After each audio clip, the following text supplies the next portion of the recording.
தாய் தமிழ் உறவுகளுக்கு வணக்கம். பாஜக கூட்டணிக்கு தாவும் பிரேமலதா என்ற தலைப்பில் இந்த காணொளியை காண்கிறோம். பாரதிய ஜனதா கட்சி கூட்டணிக்கு தாவும் பிரேமலதா விஜயகாந்த் மறைவுக்கு பிறகு தேமுதிக பொதுச் செயலாளரானார்.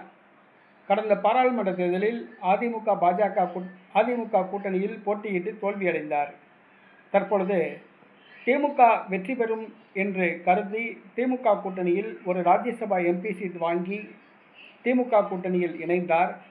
தற்பொழுது ராஜ்யசபா எம்பி சீட் கொடுக்கப்பட்டுள்ளது.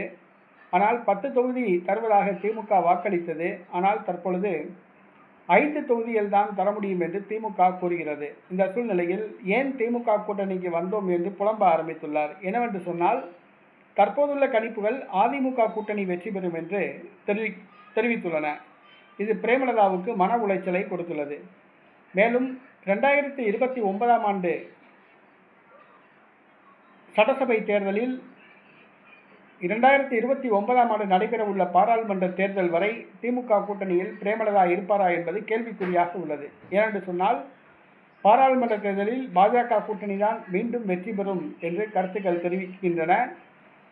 பாராளுமன்ற தேர்தலின் பொழுது காங்கிரஸ் கூட்டணியில் இருந்தால் தனக்கு எந்த ஒரு லாபமும் இல்லை என கணக்கு போடுகிறார்.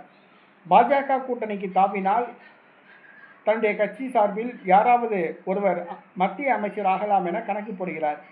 தன்னுடைய மகன் பிரபாகரனை மத்திய அமைச்சராக்கலாம் என கருதுகிறார். ஆகவே வருகிற பாராளுமன்ற தேர்தலில் பாஜக கூட்டணிக்கு தாவலாம் என அவர் ஆலோசித்து வருவதாக கூறப்படுகிறது. வருகிற சட்டசபை தேர்தலில் திமுக கூட்டணியில் இணைந்து தேர்தலை சந்திக்கிறார்.